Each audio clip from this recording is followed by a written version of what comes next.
Hi guys, welcome to Export Tribe TV. My name is Prince Abraham and I'm your host. Today we're going to be looking at a very important basic within the export industry. We're going to be looking at export categories, export subcategories, and export types. This is very important for every new exporter or intending exporter, as you need to understand which of the categories you're going to fall into or you are playing, and it will also help you understand the agencies that control activities within this industry. So we're going to be looking at the categories of export. Basically, there are two broad categories of export. The first category is the oil export. The oil export deals with all export of crude oil and its products. All export of crude oil and its products. So if it's not crude oil or a crude oil product, it does not fall into this category. Then the second category is the non-oil export.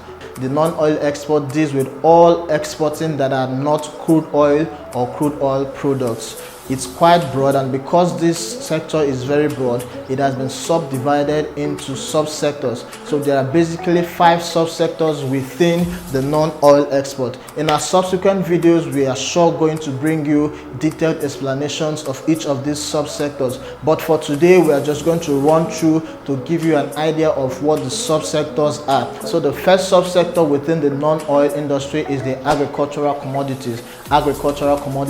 The second subsector is the manufacturing subsector, while the third has to do with the solid minerals subsector, and the fourth deals with wood crafts and arts. And then finally we have the servicing, where someone might say, why servicing? Well, servicing is actually an export, and I trust you, when we're going to be doing a detailed video about servicing, you're going to learn a whole lot. All right, so that is the subcategories for non-oil export. Remember, we are dealing with categories of export, subcategories, and types. So we are moving up to the types of exports. There are basically 4 types of exports. We have the commercial exports, the non-commercial export, we have the visible export, we have the non-visible export. If you had listened to me carefully, you will understand I said commercial, non-commercial, visible, and non-visible. Now this tells you that these types are actually classified based on value and based on tangibility. All right, so for an export to be termed a commercial export, the value of the transaction has to be greater than $500. So any export activity, any export transaction whose value is greater than $500 is termed commercial.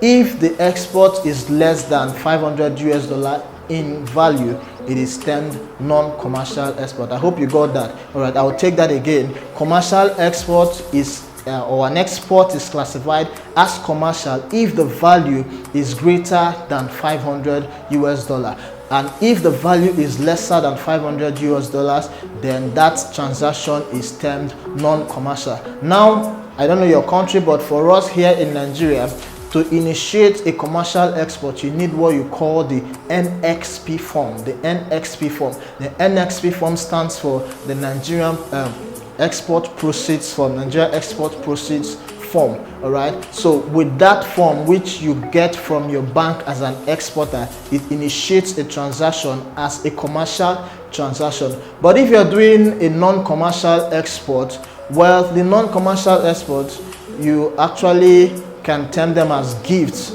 You know, when you send gift packages to your friends, your families, and loved ones abroad in smaller quantities that are not more than $500 in value, that is non-commercial export. And to initiate such type of transaction, you have to obtain what is called the NCX form from your bank.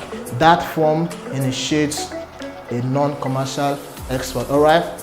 Now we are going to be looking at the next 2 types based on tangibility. We have what is called the visible export and the non-visible. For an export to be visible, you can actually feel the product, you can see the product, you can hold the product, and you can touch it. All right. So if I'm exporting, say, a container load of hibiscus flower to the United States, that's tangible or that's visible export because it is tangible. You can see it, you can hold it, you can touch the product. But if I am exporting a product that I cannot see, let's say I am a movie actor and I'm going to the United States to act a movie, I am exporting a skill because the process definitely comes back to my local currency, so it is export. But this time you are exporting a skill. The skill is not tangible, the skill is not felt, the skill cannot be touched. All right, so these are the two differences between the tangible, the visible and the non-visible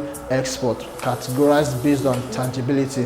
All right, so with this we have come to the end of export categories, subcategories and types. And like I promised you, we are going to be doing a video to explain in details the subcategories of the non-oil export, talking about the 5 subcategories. All right, if you listened earlier, you would have heard me say some of that. All right, so with this we've come to the end of this video, and I hope you've learned a lot from our video.